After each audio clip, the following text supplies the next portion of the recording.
Okay, today I'm going to show you how to knit a slip knit stitch without actually slipping the stitches from the left needle to the right needle while you're working it. It makes a slip knit a lot faster to knit and has the same outcome, so it makes your work go faster.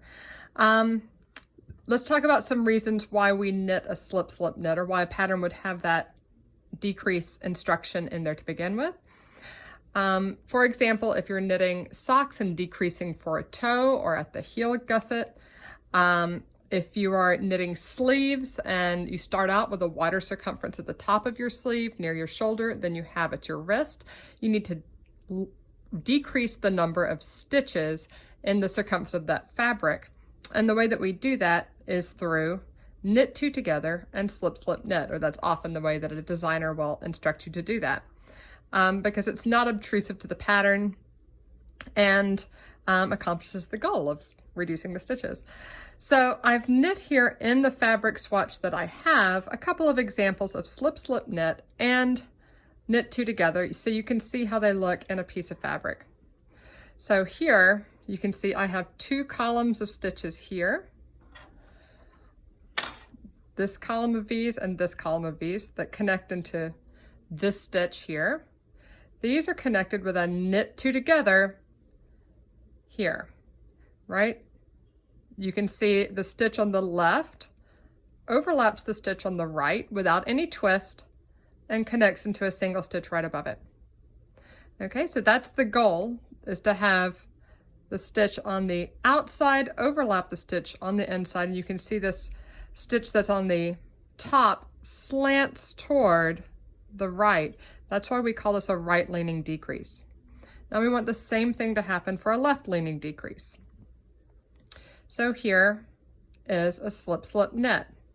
You can see this column of yarn here, this column of yarn here, merge with the outside stitch facing over or over the inside stitch without any twist in the stitches, right?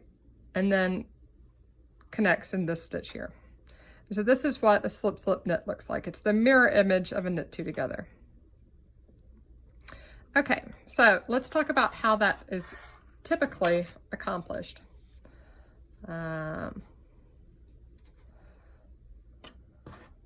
knit continental, so my work is on my yarn is on my left. If you knit in the English style, your work would be on your right, but the stitch is the same.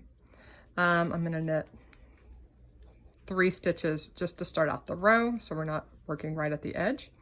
A normal slip knit, or the way that it's standardly described, is to slip knitwise, right? We normally put our needle in a loop from left to right, right? Slip knitwise, but don't work the stitch. Just move it to the other needle. Slip knitwise, move it to the other needle. Put the stitches back on the left needle and work the two together like that.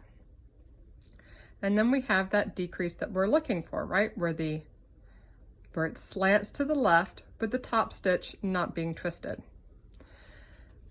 Now let's knit 2 more and I'll show you how I knit a slip knit without taking off any stitches from the work.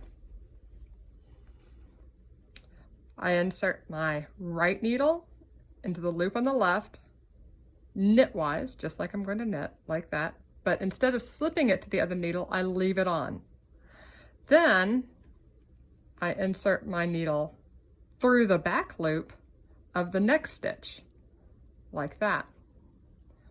Wrap my yarn and bring that through both stitches.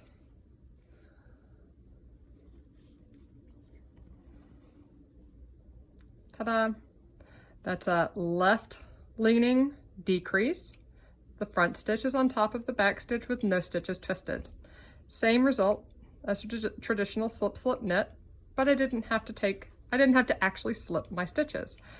Let's look at that again. 1 stitch to start, just to be as a separator. So here we go again. Left, right needle into the first loop knitwise.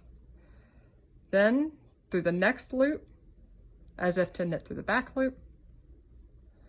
Wrap your yarn, pull through both loops, and off your needle.